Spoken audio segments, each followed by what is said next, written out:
legendary things that this brother did, man. So today I'm honored to bring to y'all Benzino. Appreciate you, Twiz. For sure, man. For sure. How everything going, man? You looking good, man. Appreciate it, man. Everything good, man. Honestly, man. Great, great. God woke us up today, man. Great day to be above ground, man. Beautiful Saturday. The weather's good, man. And here we are. Facts. Facts. Yeah, so I want to take it back a little bit, Zeno. I want you to let the people know, how life was growing up in Boston. Man, Boston, Boston, a lot of people don't know that Boston definitely has a hood. A lot of people, the only Mhm. time they really can see Boston is if they watch a Celtics game, and there's mostly white people in the stands, so you really can't get a good judge of black Boston. Boston has a real hood of amazing black people, of course, people in the struggle. Um, Boston, being that it was one of the original 13 states, has a real history when it comes to white folks. And, you know, though slavery was in the South, and when the slaves were freed, they ran to the North thinking that it would be better. But, it all depends on how you want to look at it. Boston, me growing up in the 70s, of course, I'll be 60 years old. So I was born in 65. So I got to really see the 70s. And, Boston had projects, a lot of projects. There was Roxbury and South End, Jamaica Plain. This was like in the early years of Boston where all the black people were at. All the outskirts was all surrounded by white people, Irish, Italian, white Anglo-Saxon Protestants, they call WASPs. Real old money, real old tradition of white folks, the pilgrims, the Mhm. original, the first, a lot of people don't probably realize the first three original incorporated cities or towns back then were Quincy, Braintree, and Boston.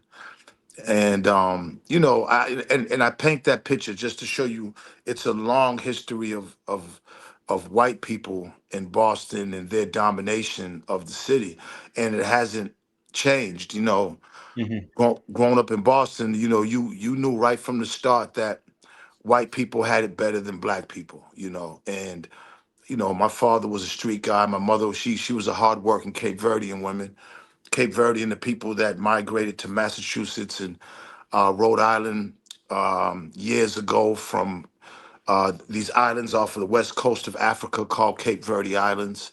It's a bunch of islands that have Cape Verdean people. They're African, but they're also mixed with Portuguese descent, just probably as Brazilians. Um, Mhm. so growing up, in you really didn't. I didn't understand my Cape Verdean culture, and even I'm a quarter Puerto Rican. I have a had Mhm. God rest. I had a grandmother, my father's side, that's full blooded Puerto Rican, and I never really understood neither growing up one of those cultures within me.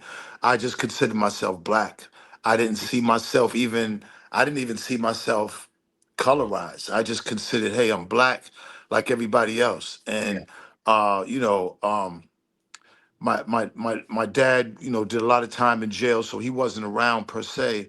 So it was me, my mother, my two older sisters that she had from a different man, but I was the only child, her only son from my father. And we grew up in the projects, and then managed to get in a on the second floor of a two family. We rented a house. Okay. Um, and then what I'm saying, I hit the ground running, what I'm saying, with my father's consent, probably 13 years old. I started hitting the streets and selling drugs, what I'm saying, first year of high school, selling drugs. And I just became I became attached to the streets heavily. So I gotta ask you, I heard a lot about your father. He was obviously, somebody big, dealt with like the mob and stuff like that. Mhm. So I believe he did about 20 years or something, you said? He did two separate bids that probably amounted up to 20 years in the Okay. feds. Up in the feds. And he was in the hood, he was pretty big, but he was one of the few that were able to really rock with, the Italian mob, you know what I'm saying? Yeah, Um, rare. It's if you're not Italian, it's hard to kind of get with those guys. But the guys that I met, the guys from a young age, and I met these older men. These guys love my father, and the fact that he wasn't Italian was the only reason he probably wasn't a made man. But he Mhm. was doing everything with him, what I'm saying, that anyone could do if he was in the mob. And they leaned on him for the hood, of course. Um, Fact. what I'm saying? So uh, when he got taken down on the big one, it was a investigation that went to New York, Rhode Island, and Massachusetts. He was like one of the top three.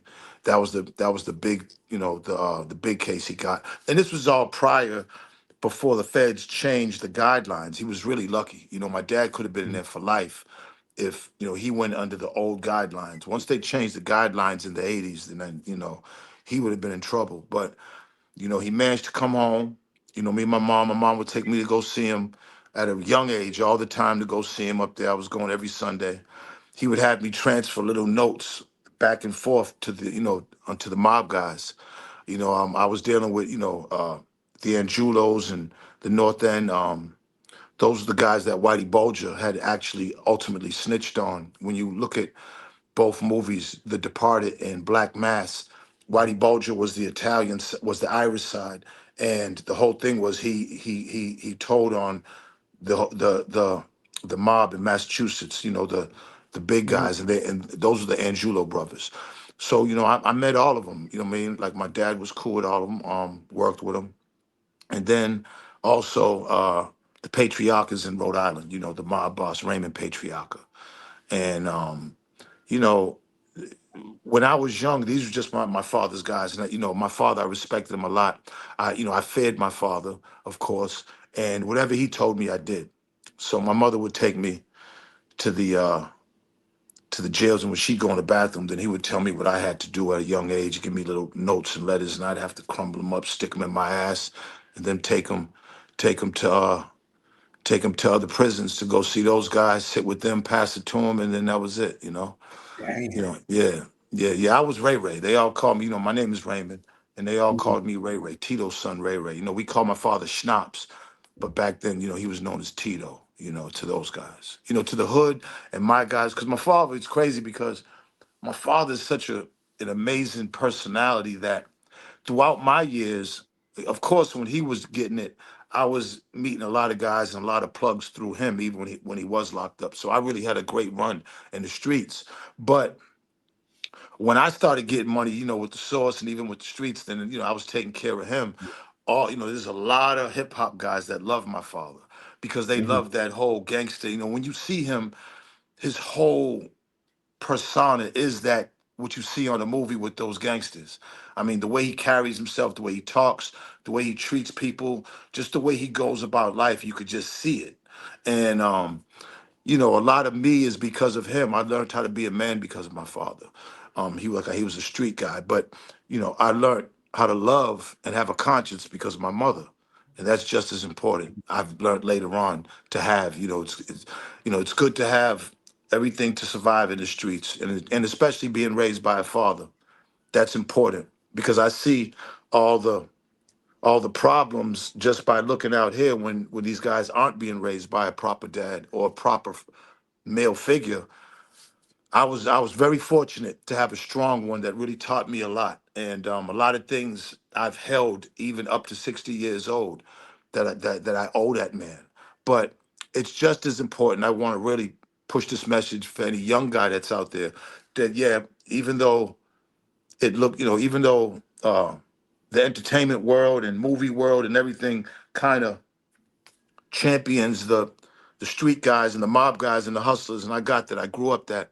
But when you're older, you learn the things that really kept you alive. Not was having a conscience, and always thinking about and having that love from my mother, and able not to be ashamed to give love, not to have so much pride and so hard that you can't give or receive love.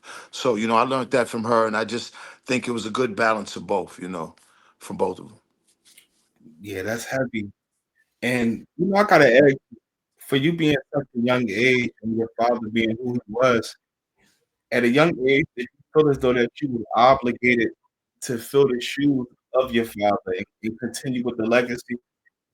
I mean, when he told me to do something, and I had to do some real ill shit at a young age, and nothing that I don't think I would tell my son to do. And that's Mhm. not putting down my father. It was a different time. Right. But anything he told me to do, it was without a question. I mean, it just was without a question. Not only did I fear him, but I respected him and I admired him. I wanted to be Mhm. like him. So anything that he would tell me to do, it would be done. And he was just, I mean, such a fly, thinking man. And with the women, he was very charming and just, I mean, like, so when it came to street stuff, when it came to money, first of all, if he's turning me on to somebody, I surely didn't want to fuck that up. You know what I'm saying? Mhm. Whether it was work or relationships, I surely didn't want to fuck that up to get him upset. That was the last thing I wanted to do. Um, Shit, I'd rather go to jail, you know what I'm saying, than to, Right. do that. But, I held that. And a lot of my guys that I grew up in the streets didn't have father figures, and my father became that for them. And especially him being as street as he was, man, they loved him and they admired him Mhm. and they looked up to him and respected him.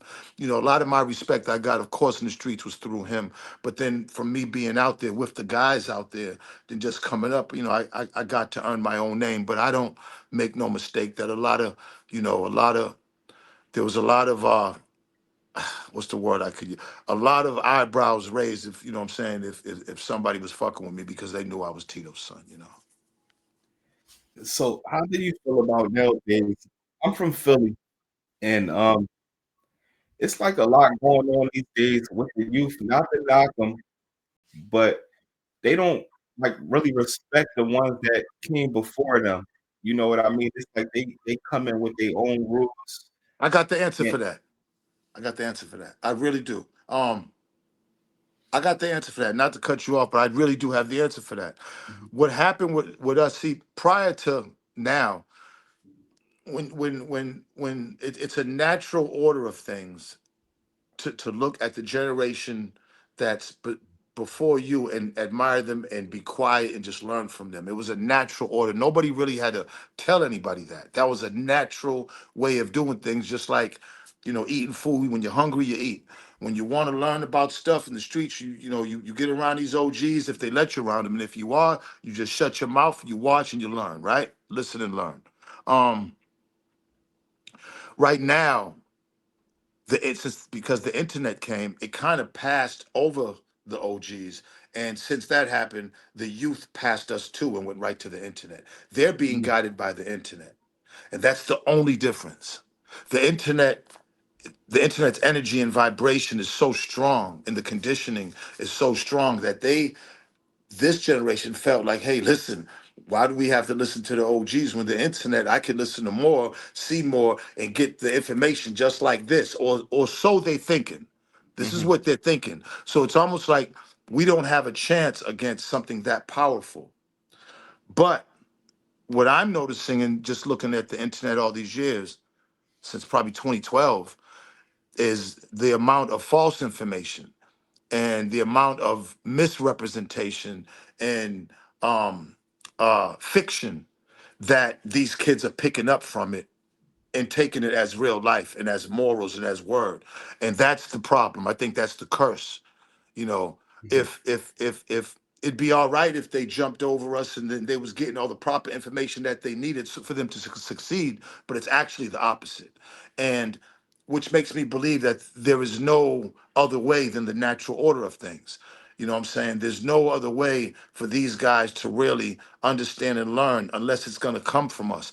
A lot of these OGs have are really disappointing because a lot of them are pushing these kids to do the wrong thing and influencing them to do the wrong thing.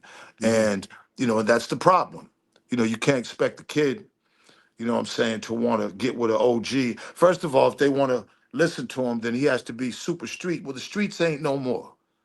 The streets ain't no more. If that OG ain't telling you, if that older guy ain't telling you, or woman ain't telling you, hey, listen, this is what's going to happen to you, and it's not going to be all good. These are the realities of it. These are the problems. These are going to be the situations you're going to run in. If they're not telling them that, then they're failing them off the bat.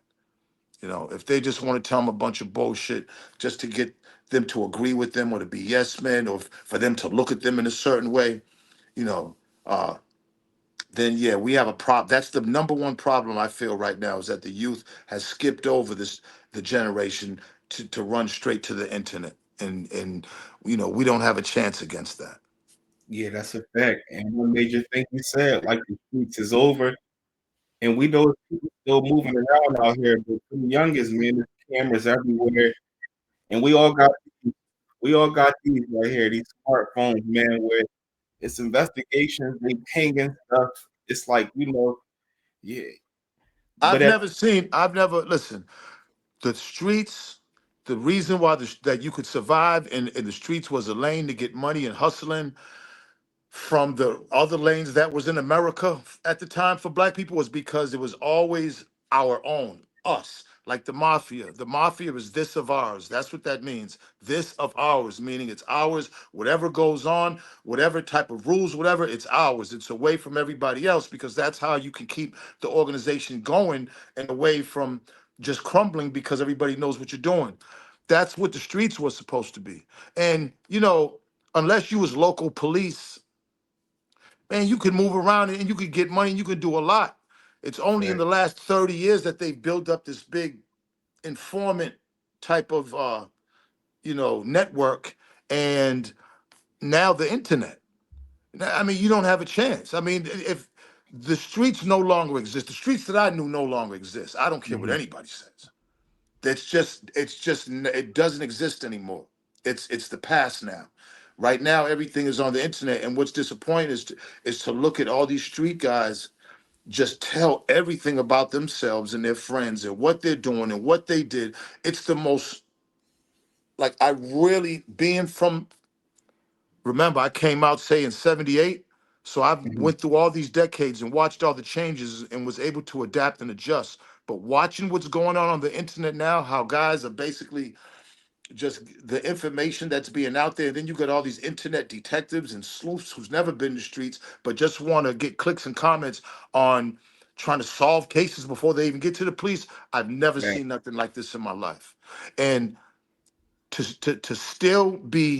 to still try to get clout or attention because you was in the streets and the only way you could do it is tell your stories, not knowing that they could indict you, not knowing that the feds just sit back and eat Cheetos and take off their shoes and just look at the internet all day just to solve cases. I mhm, mean, it couldn't be more easier, right? But between the snitch network that they've created in the last 30 years and the social media, it's damn near impossible, bro. it For is, real. Like, I mean, honestly, for real. it is. I wanna kinda shift subjects a little bit. Being from Boston, it's crazy because, like, a year ago, I was looking up take me and my family out there, so I just wanna ask you as a Boston native, for somebody that's not from Boston, if you was to go there to go on vacation or something, where is a place or 2 that is a must go, and where do pretty much Man. would tell somebody not to go? I mean, well, you know what? It all depends on what you like.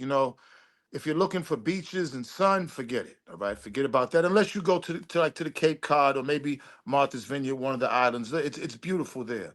But as Mhm, far as the city itself, unless you're into white history, the American Revolution and mhm, Plymouth Rock and the three ships that came over and Paul Revere, and if you're interested in American white history, then Boston is for you. Just mhm, like Philly. The mhm, bell and the I mean, it's the same thing. Boston and Philly are brother and sister. You know what I'm saying? fact, You know, they're both commonwealths, as far as Pennsylvania and yeah, Massachusetts. They both have a huge Italian and Irish, what I'm saying, makeup. I yeah, mean, Boston and Philly are alike. When you look at just the general geographical setup, real small streets and old buildings and shit, and you know what I'm saying? So it's not too much different. You know, that's I've never been asked that, but man, if you're black, I just don't know what you would go to Boston for. I just okay, You know what I'm saying? I love Boston. Boston made me who I am, right? The Uh-huh. streets of Boston, right? But as far as Boston, the city, and the people that run it, I just can't be stamping and co-signing it because I know there's no opportunity for black people up there. I mean, none. Okay.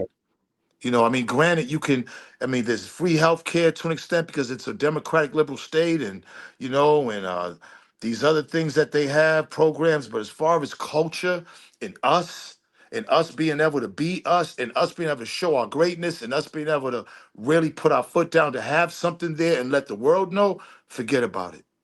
It's the four teams: Red Sox, Bruins, Celtics, and Patriots. Other than that, I don't know what a black person would want to go to Boston for. You know what I'm saying? We got some good Yeah. ass restaurants. Don't get me wrong. Yeah, seafood's amazing. You know what I'm saying? For real. Yeah, so Chinese food is amazing, amazing. But yeah, what led me to even, looking into Boston, I got 5 kids, and they said Boston had like one of the top aquariums ever. You know what I mean? it got a dope aquarium, but San Mhm. Diego's aquarium's better. If you want to, I mean, Okay. Orlando SeaWorld. Like, if you're gonna, that's my thing. Like, if you got a choice, go to Orlando. You know what I'm saying? The weather's Yeah. nice, and you're gonna, you know what I'm saying? They got the dolphin shows and the whale shows. Boston has a good aquarium, I guess. You know what I'm saying? But again, I'm only keeping it 100 with you. You know what I'm saying? If there was a Alright. choice, then you take it. I'm sure your 5 kids would want to go to Orlando if they That's want to healthy. go see, go to SeaWorld. And one thing I do want to also say about even like Philly, it's crazy because I was born in '87. It was just until a year ago that I really learned history as far as Black history from Philly, because that's what they pushed, the Betsy Ross House, the Benjamin, all Right, that stuff right, right, downtown. right, right. I'm from Germantown, and it was just not too long ago where I really dug in and understood that it's areas in Germantown where it was, Black people that was in position that was helping like the getaway slaves and stuff like that. They Right, don't. Harriet Tubman. Yeah, well, that was one of the stops along the, along the. That was a major, major hub for the Underground Railroad. Hmm. You know what I'm saying? I mean, Harriet Tubman was definitely going through Philly and Baltimore, Facts. and I mean, I mean, again, I think the misconception is when you say cities like Boston and Philly has rich history, Hmm. okay, and that's cool because they go back so far, but let's pinpoint to history of how you treating black people. Let's throw that in there. Let's throw the history of, because like I said, the slaves were freed, but shit, that doesn't mean racism and they wasn't getting killed still. And problem, I mean, Facts. police were killing kids in Boston so much. Our first song, we actually wrote about it and got sued by police, and that was like in late '80s with the RSO. Like, I mean, again, it's almost like it's so natural that you grow up and it's almost like it doesn't bother you. It's just so natural that you shouldn't even be talking about it. Or you probably won't talk about it because you just chalked it up as this is just how it's supposed to be, or it is. And I know for a fact that it's not. I know for a fact just because Boston allowed black people to come and they wasn't slaving them and picking cotton, that don't mean that they was still treating them like garbage and still, disproportionately, taking all the money and all the opportunities to this day. Like, I'm not gonna sit back and just, because I was from Boston, I rep Four Corners and I do that and act like Boston is so fucking great for black people because it's the opposite. It's just not. You Hmm. just cannot grow as a black man in Boston and have anything. It's just true. Now, you know what I'm saying? And, these cities like Philly and Boston, this is old money, old traditions. They're not going to let up on them. They're not going to, like, all of a sudden just, okay, come on, black people, we can buddy buddy, even though we've been building this city and doing the city together with all of what we're doing. Even though all these older people that run Boston, your kids love the shit out of us and love hip hop, it doesn't mean anything. They will not allow those particular cities, to have the aura that black people are really getting it in those cities. Facts. It's just not going to happen. That's a fact. They're going to continue to, what I'm saying, black people will continue to struggle in these cities. And now they're pushing black people out the cities to these urban wastelands. Oh my goodness. Because back in the day, you got to realize all the ghettos were in the cities, and all the white people was trying to get to the suburbs, trees, and better places, and not the dirtiness and the craziness and the black people in the city. We got to get away. Now they realize that all the cities are just the hubs in the heart, in the actual activity where the money is being made. All the Hmm. money is being made in the metropolises in every state. Yes, Okay, unless you're in a farm town way out in the Midwest somewhere where there's no black people. But as far as this, and that's what they figured. So now they figured, damn, we got to get our asses back to the cities and get these niggas out here to these wastelands out here with nothing. So now they're fact. trying to reverse it. They're trying to reverse it now. They're trying to come and they trying to move us out, and they're doing it. That's a fact. It's heavy on the gentrification right now, Philly, and especially like South Philly and near the colleges. But I don't want to touch up on that too much because I know your time is definitely valuable. No, it's all But good, Twiz. Listen, man, you talking that good shit, bro. I love talking because this is the type of things I mean, these are the misconceptions that these kids, and this is important. I think a lot of these podcasts need to help these kids and their mindsets and recondition them because, when you see kids rep their cities so hard towards that they'll die over it, and you're saying, damn, these cities don't give a fuck about you. they don't. Like you repping it so hard, you wearing it. So me too, but it's like when you get older, you start realizing, damn, what type of a sucker was I? To be But repping Zeno, so what I hard gotta say for a is, city that don't give a fuck about you and would rather you be locked up in their system or dead. Like, how could you rep something so hard that the only two ways they see you is in those ways? It's crazy, like they man. say, we make lemonade out of lemons, and we deal with the systematical things that happen. For instance, Philly always been knocked off, but I really witnessed that when the pandemic hit, the first thing they did was they shut the city down. They shut the world down. But in particular in Philly, everybody was able to wear the mask.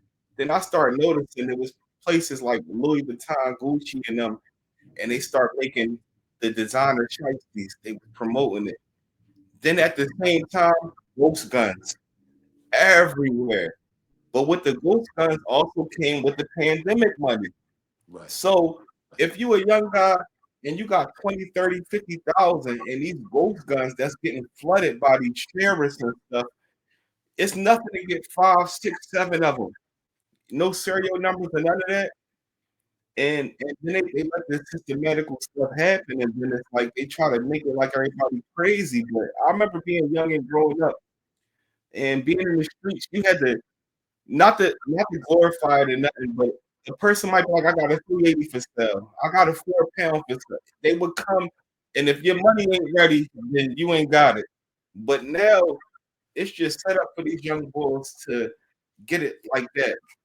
Get it like that. You I know mean, what they're I mean? pushing it on them because they know Hmm. the outcome, and the internet has made it easier. These are things that scientists and psychologists have studied on how human behavior acts when certain situations are put in place. I mean, if there's if you put a mouse at one end of a maze and there's cheese at the other end, and the mouse smells it, he's gonna do anything to get to that cheese. He's gonna go through it, but not knowing at one of them corners there's a motherfucking mouse trap right there. So Yes. so the trap's been set. It's the images of money, cars, women, jewelry, and then boom, they're gonna put the kid over here at the maze. There's gonna be all kind of things for him to go through the maze to get the money, and he's gonna be trapped along the way. And it's the same. They look at us like mice in a maze. It's the same type of theory. It's not rocket science. It's just working, and it's Hmm. working at it, and it's costing our lives. It's costing our kids' lives, man. These young dudes don't have a chance. 16, 17, when all they do is wake up and get on the internet all day and just look at videos and entertainment and bullshit all day. They're not even going to school. They're not even. There's nothing about critical thinking that they're doing. So these early years, by the time they get to their 20 some 30s, what's in here? It's What's in wiped there out. is a confused, I don't even want to call them adults because at some point their minds stopped and their bodies kept growing and the years kept going, but Mhm. their minds necessarily didn't mature to become an adult. To become an adult, you have to have a certain amount of maturity. It's the only thing that really is going to separate you from a young adult or a kid or a boy or a girl. But some of these people haven't, their minds haven't elevated or grown enough, you know what I'm saying, to process certain things that are mature and adult. And that keeps them stuck at an age and at a level of thinking that is not only dangerous for them, but everybody around them. Facts. That's a fact. That's heavy. I gotta ask you, so growing up, how you grew up, as far as you having your father, the status that he was, and you getting into the streets.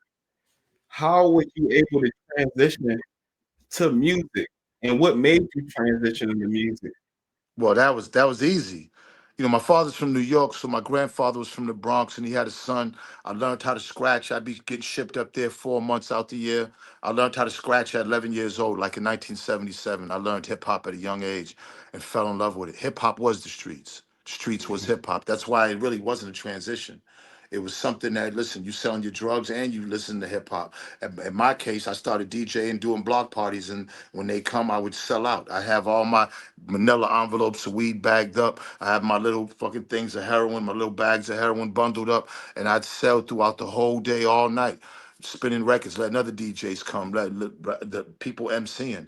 The streets was hip hop, so it really wasn't no transitioning from the streets to hip hop because everything was hand in hand. The streets was hip hop, and hip hop was the streets. It was a perfect marriage. It really was perfect at the time because I did nothing else but sold drugs and DJ played music. I had something to do with hip hop. That was my entire young life, from saying 13 all the way up to fucking 30 something maybe. I mean, even now in a sense, but I'm just saying back then I know what you're saying. it really was about the music, the DJs, and I mean the DJs are phased out of the music. Back in the days, the DJ was the main guy scratching the music and scratch and cut, you know, like they kind of took that out of hip hop. That the DJ was the DJs. And if hip hop started in '73, like they say it did, it started out with just the DJ. It really wasn't too many rappers around or rapping, right? So it was a lot of DJing, just cutting disco beats and instrumentals in 5 seconds of a break in a song to keep that beat going for a rapper to rap on it. The DJ was the most important thing out of the five elements of hip hop at the time: Mhm. breakdancing, graffiti, fashion, DJing, and MCing. And the first start of MCing was, all right, y'all, yes, yes, y'all, we got everybody in the park, and I see you over there, yes, yes, DJ Kevin Kev on the wood still, blah, blah. It was a lot of that. And then came rap. I said the hip hop, the hip, then, it was just a Mhm. growth from there. But hip hop and streets have always been hand to hand. Once again, I don't want to discredit the youth, but with you speaking on DJs, why do you think that nowadays, like they wipe the DJs out and talent won't has the expectations that it did back from your era, and even my era of coming up? But it's crazy because these artists nowadays, even if we're gonna talk sports, they get a lot more money now. Do you think it's something that they just try to push as far as systematically to keep the people confused? Because, like, your era and stuff like that growing up, it took a lot more to get on than nowadays. Well, I mean, talent was key. Talent is the key word here. Talent. It's not that no more. I mean, it's the internet now. You just have to be you don't have to have talent. You just have to have an image. It's the image. It's the internet. The internet made it to where is that a regular person, which there are way more people without talent than they are with talent, made it to where they can get a piece of the pie too. And that's on one hand is good because more people eat, but on the other hand, it just devalues entertainment because a lot of shit that's on the internet is just a bunch of it's just a bunch of foolishness and just weird shit that people are doing for clicks and comments. Clicks and comments. The Mhm. day that clicks and comments uh, meant you have a chance to earn, earn money, it was the day that talent was in trouble. You Hmm. know, I mean, right now, it just doesn't. That doesn't mean that a lot of the stuff that's now isn't dope or talented or it doesn't sound good but it for me from where I came from and knowing what the dues you had to pay and how much you had to put into your craft to where is that back in the day, if there was a block party and there was a DJ, the, you knew not to go touch that mic. You knew not to go over there and embarrass yourself in front of all these people in the park. Probably get fucked up. You know what I'm saying? You knew not to, yeah. You probably get jumped or something thrown at you. You knew because it'd be an insult. You knew not to go grab that mic. Now anybody does it. Anybody. And it just devalued something that I love very much. Certain songs I hear are just bullshit. Didn't take no real talent, no real thought. You know what I'm saying? But you don't want to be a hater, and you understand that there's a generation that likes a lot of this shit. So you just like I said, growing older is about how you can adapt and adjust. You have to adapt and adjust, or you'll just be left behind, and then you'll be pretty soon you'll be out of it. You won't even be able to be involved with it no more. Yeah, that's a fact. That's a fact. And also, with you saying that, it's crazy that you said that because even like with the talent, to back to what I was saying earlier, as far as I know, it's like a lot of younger artists, they don't, pay homage to the ones that came before them, laid that red carpet out for 'em. I heard somebody, I forgot what artist it was, but he was like talking crazy about people like Pac and stuff like that. And it's just crazy because, like I said, I was born in '87, so I grew up to the oldies and all of that. You know what I'm talking about? I wouldn't be on here talking crazy about the Well, you know Temptation. what? Again, the natural order of things. There was a separation. There's a separation. Back then, there was a separation of my father and me and what we listened to and what we did. There was a separation of what women wore and what older women wore back then. There was a separation of the generations. Right now, probably is the first time in the history of humanity, as far as our culture goes, that we're all in one boat. The young people are with the old people. Everybody's wearing the same shit. They're looking at the same Mhm. shit. The girls got the same makeup as the women. They're wearing the same shoes. They're looking at the same videos. They're listening to the same music. Everybody's in one big boat. There's no separation between the generations anymore. And this is the result of it. Okay. And when there's no separations, the young people feel like shit, I'm shoulder to shoulder with you. I don't gotta listen to you. I ain't gotta, what I'm saying? I'm the guy, I'm the man. I know what the fuck I'm doing. Since I'm young, I'm right. Everything because in their mind, younger is better. Younger is fresher. You know what I'm saying? So once this generation came up with the idea that old was bad, then they have the biggest disadvantage in life that they could ever have. Because me knowing what I know now from being older, you know what I'm saying? You really don't start living until you get older. You know, when you're young, chances are you don't have a lot of responsibilities, and when you don't have any responsibilities, it's kind of like a warped sense of reality. When you start living, when your journey starts is when you start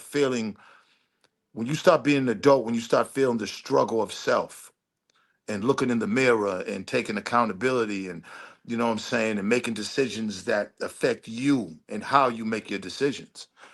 So, I feel sorry. If anybody that doesn't listen to someone, because experience is the best form of teacher, especially out here. And I want to let everybody know out here still exists. This is where the money's made is out here. You know, back in the days, there was a lot of people that couldn't come outside because they were scared, anxieties. Their parents wouldn't let them. They just wouldn't want to deal with the streets. They was too scared, so they stayed in the house. And you never seen them people. I only seen who was on the blocks or who was coming through the blocks, but not knowing there's a whole demographic of people that stayed away from that shit. Facts. Well, right now, the internet has made they're the most important person now. See, back in the day when I was on Four Corners, I was the nigga. People would ride through and I was the nigga. Yo, we standing out there, we the niggas. Right now, it's the nerd that was in the house that never came out. He's the nigga because he Facts. knows how to navigate in this world. This is his world. Out there, You couldn't troll me out there. You couldn't disrespect me out here. You would get Fact. dealt with immediately where you stand. On here, it's a whole different. And I had to learn that. So, you know what I'm saying? It's two worlds. This is a world and outside is a world. And I treat them as such. Facts. One thing I wanted to ask you, without getting into too much details, can you let the people know what is Four Corners? 'Cause I hear you speak on Four Corners a lot.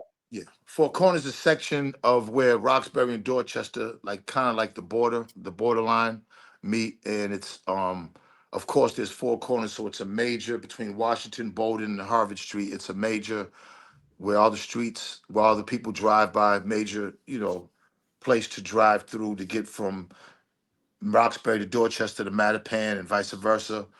So everybody came to Four Corners. Like, but before gangbanging in the late '80s took place in Boston, we was one of the only East Coast cities to start gang banging, to start picking teams. Teams was our colors, like, and every project would have a team, every block would have a team. And Boston is only about 15, 20-mile radius. So if you got beef with somebody, you are going to beef with them. There's no, you're not going to see them. You're going to see them Mhm. that night. That's why a lot of niggas we was averaging about 120 murders in 15, 20-mile radius every year for a long time. So, and then everybody been shot in Boston. Everybody got them neck, them, you know what I'm saying? So, you know, Mhm. Boston, man, listen, man, like, um, it was a rough city to grow up in because you not only you gotta deal with the gang banging, but you got to deal with with the racism. You know, you get caught out of bounds, shit, you would get fucked up. You would get jumped, almost killed back in the day. Shit. So, what I'm saying, like, before gangbanging, there was guys, there was the who, everybody knew the who's and the who's nots. So the guys who had the names, those were the who's of every project, of everything. They would all come through Four Corners. See, that's kind of like Four Corners was the place where the whole city would come, and because I had it jumping up there with block parties and the guys that lived up there, were rest in peace to Derek Corcho. He was connected with a lot of guys throughout the city, so they'd all come up there to see Corcho. He was like my OG that was out, and you know, what I'm saying? Like, it was about Four Corners was a special place, man. You know what I'm saying? No play with. You grew up in there. You know what I'm saying? Yeah, there was no play with. A lot of my guy, me and my man Gurky must have named over 90 to 100 guys that we know that been murdered closely. But a lot of my guys in Four Corners are dead. But it was a area of Boston that every hood knew. Whether you was if a lot of chicks would come through there, and a lot of drugs sold. The Shower Posse set up shop there from Jamaica, Mhm. and for a long time, I remember YBI came from Detroit with the heroin. You know what I'm saying? Set up shop in Four Corners, and other places in Boston. But Four Corners was a real, it was a popping spot. Not everybody could come through there. That's for a fact. If you wasn't somebody, you was not getting off at that 23 bus. You was not stopping in Four Corners. That's a fact. If you was coming to get drugs, it was hand to hand all day, all night. You Mhm. know, I had I had been shot up. I got shot up in the up on Four Corners, and with a shotgun, but I had a vest on, and I've been shot at many times. You know what I'm Mhm. saying? Then I've shot a few niggas, and I've shot at many times. I mean, that was a regular life. It wasn't. It's funny because everybody gets a stamp of approval if you're from the streets, but that shit was just regular life. It wasn't. We didn't brag about it. We felt that was just our life. It was nothing to brag Fact. about. We loved it. It was dope because you had your boosters, you had your people that invaded house invaders, you had your car thieves, you had your drug dealers, all kinds of drugs. I mean, all kinds of boost clothes would come through there. I mean, you know what I'm saying? Then we had two main lounges, Ben's Lounge, Cortez Lounge. Like, we was lit. We was lit. And since I brought hip hop to Boston at a early age, that, you know what I'm saying, have block parties on Westfield Street, Ripley Road. People from all over would come. So, it was I always say I would go back to that time in a heartbeat. That was, what I'm saying, and that just was just, man, there was nothing that'll beat those '80s, man. Nothing that'll beat those '80s. Yeah, that's heavy, man. We dying out Boston, bro. Now it's the truth, man. It's the truth, man. I get goosebumps thinking about it because Like, I lived in the streets. I stayed out there. You Hmm. know, if you had war with somebody, you wouldn't even go home.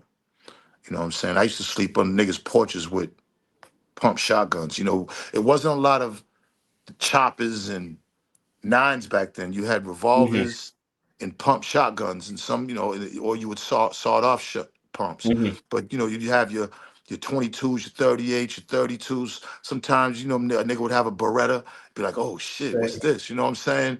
The little 38 specials, but. If you had a big joint, it was a 44 or a 357 Magnum. You know what I'm saying? The nickel plated. You know what I mean? If you was lucky to have one of those, but so when you got shot, you got shot, you got fucked up. You know what I'm saying?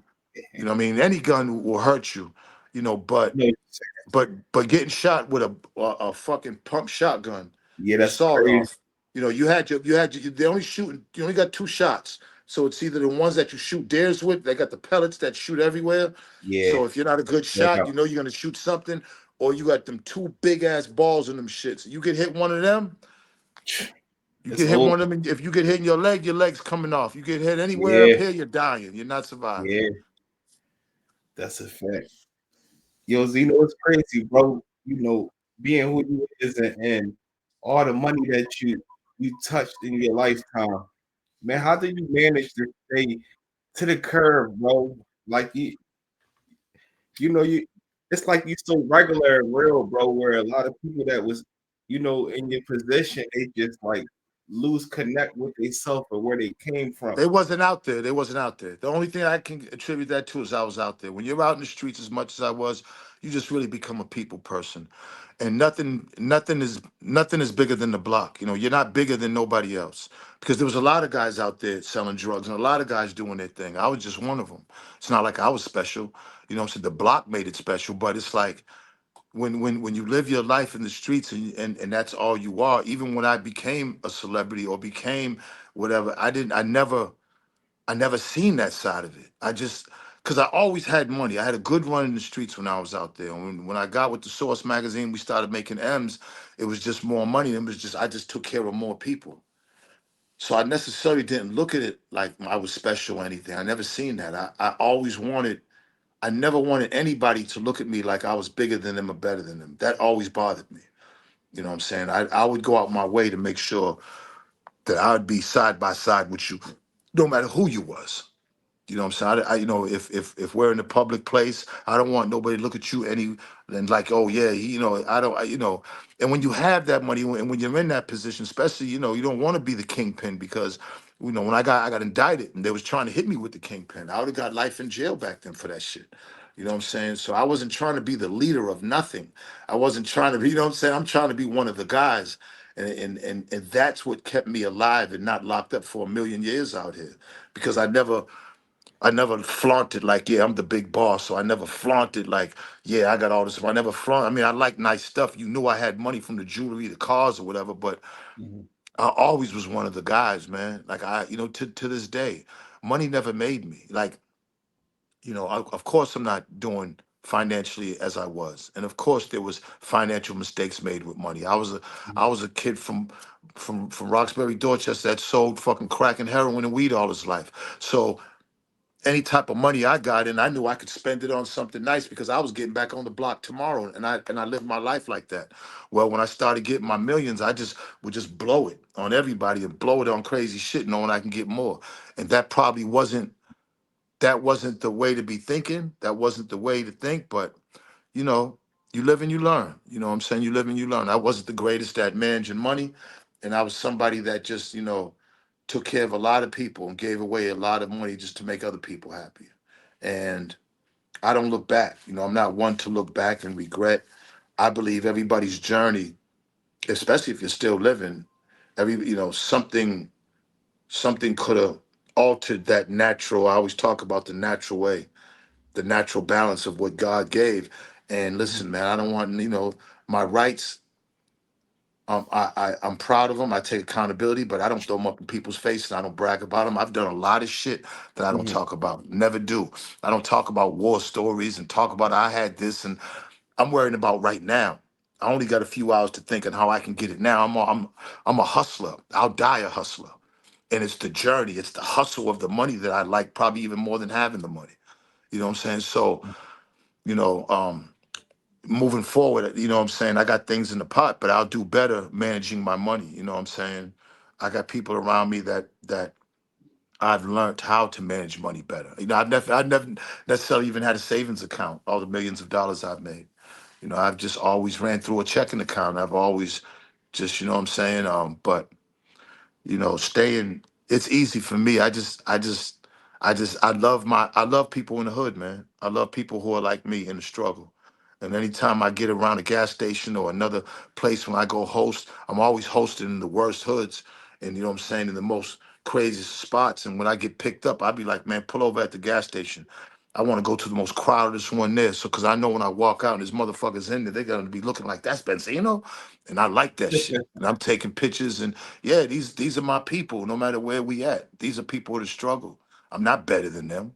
And you know, I think our problems are that we look at people with money and we look at them as special and different, and it's not. We're all the same. We all come from struggle. You know, we got to stop Mhm. always competing with each other and looking to see who's the best and who is. We got to stop doing that because it don't matter. Because at the end of the day, them white folks are looking at us like the same, nigga.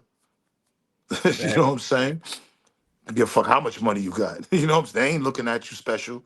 So you know, I mean, it's good if we're gonna look at each other special, then let's look at everybody as special, as everybody, and don't judge it by who has money or who has a car or who has jewelry or none of that. You know what I'm saying? And what you saying that, when you judge people with the things that they do have, you got some people that might have kind of been disattached from, what they come from, and it's just like it's like a system for certain celebrities where it's like, they look at themselves like they God They and lost. They lost. facts. And but with me saying that, it's a lot of celebrities that's dealing with stuff like even like Diddy now. Um, Not to discredit him because I don't know the man personally. I don't know how he acts on a day-to-day basis. But what do you feel about as far as what he's going through as far as with his trial and all these Well, witnesses coming up to testify against him? well, I mean, look. There's things about it that I look at the whole scope of thing. You know, has done great, amazing things, has made a lot of people and gave a lot of great opportunity to a lot of black people, a lot of people of this right here in our Mhm. struggle. But flip side is the things, you know, when you have influence and money, it's all about what you do with it. And, you know, you can't do people wrong with your influence. You can't take advantage of people with your influence. You know, that's a sin. That's a major sin. God don't like that. You Mhm. know, if you're in position to to you know reap the benefits of all your hard work, then it's up to you on how you use your influence, and from how he uses influence from what's coming out in the trial. You know, I'm not with that. I'm not Mhm. with beating up women, and I didn't grow up like that. Yeah. My dad wasn't like that. My granddad wasn't like that. So I ain't with that. I don't give a fuck what nobody's saying. I don't care if anybody says she liked it. Who the fuck is gonna like getting the shit beat out of them, pissed on and all? Who gonna like that? Mhm. Even if in their mind they're doing it only because of the love for the person who they like. Facts. They don't like the acts. They're doing it to appease and please the person that they're into. So you have to take all that like into consideration. But nobody wants to. What human being wants to get beat the fuck up all the like beat up on a Yeah. regular basis? You know, and so when people it just disappoints me, and they, you know, people on the internet are so fried and so fucked up and so out of it, man. Like the comments and the people out there, I don't even. I just shake my head and keep it moving now. It doesn't even, you know, because I know that's the low hanging fruit. When people say shit like Mhm. that, she liked it, she was down with it. That's just ignorance and low hanging fruit, man. You gotta pray for them people, but them type of people ain't in my lanes of getting money anyway, so I don't got to deal with them people. Yeah. Like the foolishness and the ignorant people on the internet, I don't put too much I don't put too much into it because I don't have to come across these people ever. You know what I'm Facts. saying? These people have no effect on my real life out here ever. So that's what people got to realize. Like what's said on here isn't what's what's the whole fucking opinions of everybody. This is a small percent of of the world is what's on here. It's not, 5,000 comments, 200 comments, 3,000 comments isn't the world. You know what I'm saying? Fact. So, it's disappointing because like I said, as far as a black man, he's done things that very few black men have done as far as his accomplishments, but I'm not with the abuse Mhm. of young women, um, and especially young women that are looking for you, to help further their career and the shit Mhm. that's been said that you did. I'm not down with it. Yeah, it's a crazy situation, man. I never would have thought that we would see these days. You know what I mean? As far as all this stuff that's going on, man, like it's messed up. When you look at it's making sense when you look at the situation with Jesus now, on how the Jews turned on him and it Mhm. basically helped the Romans, what I'm saying, do what they did to him. It's just, I see it now on the internet playing out with black men. You know what I'm saying? No matter what, I don't give a fuck. We shouldn't be cheering for the demise of anybody. Okay, I don't. Just if you are cheering for the demise, keep it to yourself. You know, I don't think I think cheering for the demise, whether the black man is wrong or not, I don't think black people should cheer for the demise. I don't think we should let other cultures watch us cheer for each other's downfall. I think that hurts our culture, and I just don't think that's good in general for for us. That doesn't mean that you can feel a certain way about somebody, but to publicly everybody, shit on somebody, they're not shitting on them. A lot of times, it's not even because of what they believe in. It's just because they want to follow, or they're not doing good in their life financially, or doing good what they have. So automatically, somebody that's doing good, they just hop on the bandwagon. I think that's like shows the shittiest part of a human being. You know what I'm saying? To like cheer someone's downfall because of your situation, and a lot of that Yeah, has something to do with that. yeah. Speaking on that, it's certain people I want to touch up on because I know, I I'm a supporter of you, so I see a lot of people bringing up stuff.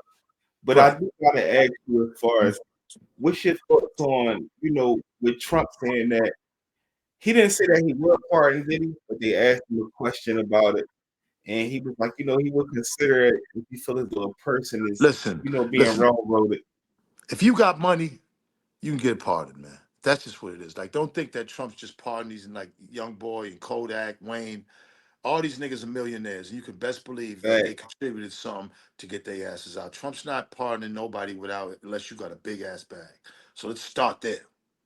Now we know Diddy got a big bag. So Trump don't give a fuck what you did. If you got a big bag, I don't know what the number is. He's gonna consider it. That's just my opinion. I could be wrong. All right. I got a good sense of common sense, and I'm looking at all the black guys that he's let out, and even with Hoover, Drake and Prince, they got money. You know what I'm Fact. saying? Jay Prince got money. So anybody that Trump's let out of color wasn't like just didn't as far as a celebrity. Okay, you can best believe there's some campaign contributions going on. Okay, Yeah, one thing that had caught my attention, you spoke on with like dealing with Al Sharpton when you was in his situation, and you was like, man, listen, they charge you for them damn signs that they be yeah, walking out yeah. Al, listen, man, listen. If you want Al give you the packages, man. I love Al Sharpton, so I don't want anybody to think he's this is Yeah, disrespect because Al's been championing us for a long time. But Al's a hustler from Harlem. And you could best believe, what I'm saying, he got his people in place that will march. If you got a problem and you need somebody to march in front of your job or in front of your baby mama's house, you can get the 100-person package, the 300-person package, or the 1,000-person package with the picket signs. It's all a day. You get the gold, silver, or platinum package. You know what I'm saying for for the demonstrations. So but look, I was going through problems in Boston. I got locked up, and Al actually came and visited me, not only in Boston, but he actually came down when I got beat up and fucked up by police in Miami, and he showed up. mhm, And I love Al Sharpton, respect Al Sharpton a lot. And but yeah, I mean, listen, Al has a he has a you know he has a thing that he does with his people. Al has a business. You know what I'm saying? And you have to contribute to Al's business to keep him going. It's not like Al was working 9 to 5, so I'm not mad at it. Mhm. You know what I'm saying? Shit, that's how he keeps his nonprofit going. Of Facts. course. You know what I'm saying? But make no mistake, Al has been championing the rights of black people where nobody has for a long time. So I only got love and admiration for Al Sharpton. Shout out to Al Sharpton. Definitely. But if you want the platinum package to go, shit, Al picked me up in a limousine from Dedham House of Correction. Al came and visited me in jail, and Al was like, "Man, you got me up here by the Plymouth Rock, boy." He was a funny motherfucker, man. Al was dope, man. Like I said, any like Farrakhan, another one. I look at leaders and look at people that stand up for black people, and they're just special type of people because they don't have to do that. Hmm. You know what I'm saying? I look at people like you don't. So you know what I'm saying? Don't criticize the ones who do. And I love Farrakhan. I love Al Sharpton, and I've had a chance dealing with them, throughout the Source magazine, the years with the Source. That's heavy. I just gotta ask you before we get up out of here. I got maybe two, three more questions. No problem. I just want to ask you, what was the conversation with Easy, man? Because I know y'all was lining the deal up, and he eventually had passed. What was the conversations like talking to Easy? Well, I only met him twice, and then I spoke with him about 4 or 5 times. Mm-hmm. Um, it was one of my idols. First of all, in Boston, we kind of grew up on West Coast gangbanging music, and it had a big influence on us being a gangbanging city. And you know what I'm saying? Uh, Mm-hmm. when I finally got to meet him, it was like, oh man. Then he was talking about signing us. At the time, you could understand this was 93, 94 for us. This was like almost like Jesus, the second coming of Jesus coming back for us. For Easy E to sound like we was a gangster rap group, the Almighty RSO. Um, 2 members of our group had been killed. Well, no, Rock hadn't been killed yet. It was after. But Tony had been murdered. And um, being signed by Ruthless Records, you just don't get those opportunities coming from Boston. I mean, that was like, you don't even know. This was like the biggest moment of our life. And I met him at the Source magazine the first time we met, and he was with the Samoan bodyguards, and he was with one of the guys from the Jewish Defense League. I didn't know then, but the guy had a little trench on with a little submachine gun in his fucking in Manhattan for that, with a ponytail looking like Steven Seagal. That was the guy with Easy, and then I met with it. Then I got to have dinner with him at the St. Regis Hotel, and we put out the parameters of the deal. Me, myself, my partner Dave Mays, him, and Mike Klein. And it was just, man, it was like I couldn't fucking believe it. And we celebrated. And then he had went to the hospital, and it wasn't nothing. He said he had a little pneumonia, whatever. And I'm thinking it was like because it was in the wintertime, I think, or the fall when he was in New York. So I'm thinking, okay, that was, we don't think nothing, man. Listen, I Yeah. I caught pneumonia and colds and everything back then. Nobody was Mm-hmm. thinking about AIDS back then and dying of AIDS. We didn't, not in the early '90s. I mean, you heard about it through homosexuality, but we Mm-hmm. nobody thought, you know what I mean? So that wasn't even a thought. And I was talking to him a couple of times on the phone. He was in Cedar Sinai. I had sent him a cassette of a new song we did because it wasn't no, email, all that shit wasn't, you know what I'm saying? So I mailed him a cassette, and because he had a box, he said in the hospital. Mm-hmm. Around that time, his wife had Tamika had signed with Yellow Boy, had signed Bone Thugs and Harmony. And he was signing us. So we was the two new groups that was going to be introduced on Ruthless Records. And then days had went by, and I noticed his voice started getting a little bit worse. He was almost to the point where he was talking like this, and I was like, "Damn," But he said doctor said he had bronchitis. This was like third, fourth day I talked to him. And then the next thing you know, man, uh, I got a call. I was sitting in a sub shop, and Dave told me Easy had died of AIDS, and I just, man, I think I did throw up. I think I threw up. I think I just flipped out, and I just went. I remember staying in the house for like 3, 4 days with my room shut, and never came outside. I just I just was fucked up. You know, so many different things that happened to our group. And I started thinking like this is some bad omen and shit, some bad fucking situation, man. And I just didn't understand it, you know. And then we ended up getting signed by Jay Prince, like to to to to rap a lot, which was like wow. Mhm, So, you know, God was there, but you mhm. know that easy thing, that was a hard situation for me. Rest in peace to Easy. Definitely, definitely a legend, man.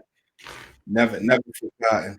And when he died, you know, Tamika didn't honor the contract. She ended up signing Bone Thugs, but I don't think Mhm, she felt this as a group, and we just never got signed. I'd like the contracts was waiting. They were just waiting. It was 175,000, and it was just waiting for his signature. You know, we had haggled out the contract for like a month. Jerry Heller and Dave, and man, it just didn't work out. man. Yeah, so I just want to ask you also. It's a story you spoke on, but I didn't get the full context of it. And this was when you was with the source and everything, and I believe you said Jay-Z and Diddy they had came up to the office like trying to Yeah. mess and stuff. Can you give us the story on that? Well, I was in LA at the time, and but you know, at that time I probably gave about at least probably 12 of my guys jobs up there, moved them from Boston. You know, Mhm, some of the guys were security, but some of the guys, you know what I'm saying, were doing real jobs in the magazine, like different parts of the magazine. And I was proud of my guys because they was doing good. And so I was in LA at the other time. You know, I had a big crew. So I was in LA with half the crew. The other half was at the source in New York at the office. And Dame and them had came up there complaining about something that had to do with a cover. And I just remember, you know, my guy, you know, I had guys up there. They didn't know. But this was like after hours at night. But we, you know, the only guys that would be there would be my guys and Dave, because sometimes Dave would want to work late nights. Dave was relentless on the computer. And my dad came up there, you know, Dame was a little loud, being loud, and you know, my man, I'm getting the play by play the whole time, but they didn't know I had like 3 foot, you know, and you know, guys are strapped like mhm, a motherfucker up there, you know. mhm, You got to be. I mean, we making millions of dollars, so you know, we had a, you know, there was a, you know, we had a I would call it my, you know, my go team, and you know, they um it wasn't too much, just you know what I'm saying, if it gets too crazy, you know what I'm saying, you know, just escort them the fuck up out of there. And I don't say that being mean or nasty, but you know, Dame has a way of coming across a little brash, and I think they was trying to like really bark on Dave because you know Dave, white Jewish, he's not, ain't no street guy, you know what I'm mhm. saying, and I wasn't there. Um, so I just had guys, you know, escort him out. You know what I'm saying? They was mad because of a cover situation for Jay. I don't remember the specifics on what it was, but it had something to do with the cover. And yeah, they escorted him out. They left. You know, it wasn't no problems or nothing, you know what I'm saying? Mhm. You know, but the whole time they was in there, Dame started getting loud. I'm on the phone listening. He just didn't know. So, you know what I'm saying? I just said, okay, you know, enough is enough. Just tell them they gotta go. That's And heavy. you know, then they left. You know what I'm saying? If they didn't leave, then it probably would have escalated. But they left, and you know what I'm saying. I appreciate that. You know, when I Yeah, tell these stories, I don't tell them to look tough or whatever. I'm just telling the shit that yeah, happened. You know what I'm saying? This is a business, and then, you know he's not going to sit there. Somebody come in his office and telling him, an artist or whatever, of what he better do or has to do. So yeah. surely he can understand. You know what I'm saying? Anything that might have happened that night, he can. I'm sure he can look back and understand it now without being upset or thinking. Because a lot of times when guys tell these stories, it's, you know, everybody's trying to posture and look tough. I don't try to do that. You know, in my older age, I just want to live, man. You know, I want Mhm. to shed all that shit. You know what I'm saying? But stories are stories, and I'm gonna tell them the way they was. That's a fact. Next time I want you to let the people know what you got going on, and I also need you to let the people know about, your films and stuff like that, the movies you've been working on. Hell yeah. Man, I just probably the biggest movie in my life. Actually, my girl helped me get it. I want to shout out to Ashley. She's the one that helped me get it. But I just did a huge movie with Chris Stokes. This will be my biggest movie to date. You know, I got a couple of Tubi movies. Shout out to Dennis Reed. He kind of introduced me to the whole thing out in Detroit.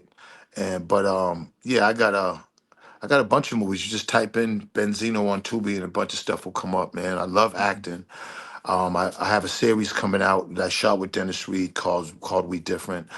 I'm about to go to the movie with Chris Stokes is huge, man. It's called TKO. Got a lot of kind of like main stars in there. I can't talk too much about it, but it'll be coming out Mhm. in a couple of months. And also I'll be shooting out in South Carolina next month with Geechee Films, and I'll be shooting in Miami in a couple months. Bloodline 2 with my man Fence and my man Legend. I'll be up there for 2 weeks, shooting a series up there. So I got 3 movies coming out, and I'm about to shoot another 3 this summer right here. So Salute. I enjoy acting a lot, man. I really do. You know what I'm saying? Before I would just kind of show up, and a lot of the roles that they give me was like gangster roles or street roles, so it's kind of easy. But lately, Mhm. I've been getting roles that are outside that, and I really, really study my part hard. You know what I'm saying? Um, Believe it or not, I might have an opportunity where I could go on a cruise ship and perform for a couple of months, be a performer for a couple of months. Dang. I'm kind of considering that. Me and my girl go on that for a couple of months. We'll see what happens. Yeah, for Royal Caribbean, there's some opportunity there. And I'm just in the gym. I'll be putting out my first, like about 6 more months. I'm gonna be putting out my first kind of like gym DVD, not DVD. Imagine that. My first gym. I'm gonna be filming my first gym tape. You know what I'm saying, Mhm. for people to download and diet and stuff. Because a lot of times, I'm in the gym a lot. I take it real serious. After this interview, I'm going straight there. And a lot of people are like, man, you don't show your gym routine. You don't show OG what you take with you. So just chill. Just there'll be a time where I'll be dropping everything. You know what I'm saying? But I put a lot of work into it. So, you know, if I can make a couple of dollars off of that, that would be dope. You know what I'm saying? Yeah, you definitely can, man. 'Cause at your age, you are way more shape, better shape than us young guys. Nah, I appreciate it, man. Nah, listen, man, I appreciate it. It ain't easy, it takes dedication and discipline, but it's something that I enjoy doing it. I Mhm. love doing it. It's something that's kind of personal to me, man, that I could put music on and just vibe out and just, it's something that I could do, you know what I'm saying, and be proud of myself with. You don't need a lot of money for that. You don't need, you just need your own willpower and Mhm. determination. And it's something that makes you really feel good about yourself. And a lot of my guys, man, people are dying left and right now just from like natural causes, and that's not it's not Yeah. even natural. It's the bullshit that they've been eating and liquor and just the way sleep deprivation. I mean, all these things that we grew up as living Mhm. life normal ain't normal, and you realize that when you get older, and there's nothing the matter with adding a couple more extra years on your life. For a Facts. man, as long as that motherfucker's working, you want to look as best as you can because it ain't over. As long as he's working, then shit, you better be working. You know what I mean? But That's you a can't fact. if all you're eating is fast foods and you're not exercising, you're not getting that blood flowing. I mean, honestly, you know what I'm saying? Like, you might not feel it now, but later years, everything that you put in your body, later years, you have to account for it. And your body will make you account for it. So you got to be, there's a lot of great vitamins and the great things is that in these last 10, 20 years, there's been great advances on nutrition and things to eat and alternate ways to, um, uh, what I'm saying, respond to your diet, alternate ways to actually, really diet in what you eat. And, so there's no excuse now. So, I enjoy it. You know what I'm saying? I'm 60. Well, I'll be 60 in July. I'm going to do a photo shoot, man. I'm looking forward to it. That's So I got what's up. another kind of like What 6 weeks of going hard before I do this little photo shoot, man. And like I said, that's 60. I didn't even think at Twiz I would even made 60, man. Like, ain't no fucking way I'm sitting on 4 corners at 17, 18, hand to hand combat. And I'm thinking, and if I did thought about 60, I surely would have been thinking of like old ass nigga doing some old ass shit, and it just ain't like that. that's People be heavy. like, Unc, sit down, Unc, oh, you old, Unc. I be looking at these niggas like, is you fucking crazy? If you make it to 60, are you gonna be sitting down? And the answer's gonna be Yeah, no, I hope not. Shit, you know? yeah. That's heavy. Yeah. Your Yeah. birthday, July what? July 18, 1965. Okay, okay, you Cancer. Yeah. Yeah, my daughter birthday July 7th, man. Okay, So we okay. Cancers, Cancer. Yeah, man. man. No, man. Listen, man. July Definitely. 18th. I can't, you know what I'm saying? Another trip around the sun. And I look forward to it because, like I said, 60 coming up the way I came up is a landmark, man. It's like, wow. Like, I don't think about it too much because I just want to stay. But I'm going to be honest. When you reach 60, I really don't. I really don't feel any different than I did from when I was 21. I just don't. Now Health I is know I wealth. know I look different, but feeling different, I just don't. I tap into my older self and mature self and look at things different. Hmm. I reflect back on how I did things and how I do them now. But I stay out the past, good or bad. I stay out of it. I worry about now and I don't think too much to the future. That's the key. Just focus on now. You know what I'm saying? There's only a few hours in this day. 24 hours is not a lot of hours. 6 or 7, you got to sleep. You know what I'm saying? The rest and the other 18 hours, 17 hours is going to be up to you on you know on how you on how you're going to be living, your finances and your Facts. health and everything. So I worry about now. Them 17 hours I worry about now. I don't think too much about, man, I mean, I remember when I and remember this and remember niggas sit around, smoke all day and want to talk about the past all day or talk about jail stories or talk about nah, not me. Not me.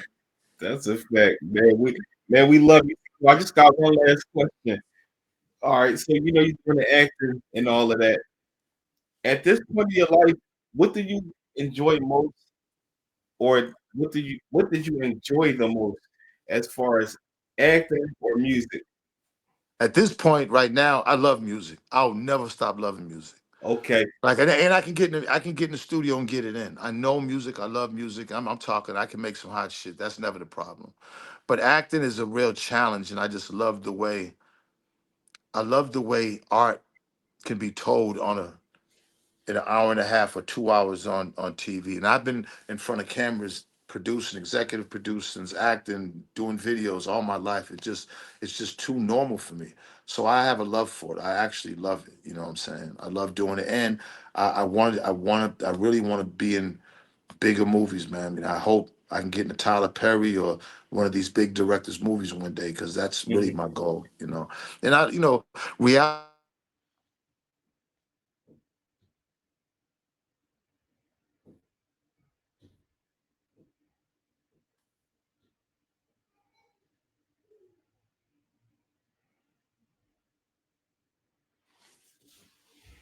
I don't know if you can hear me through all that, John. I can't hear you. You froze up.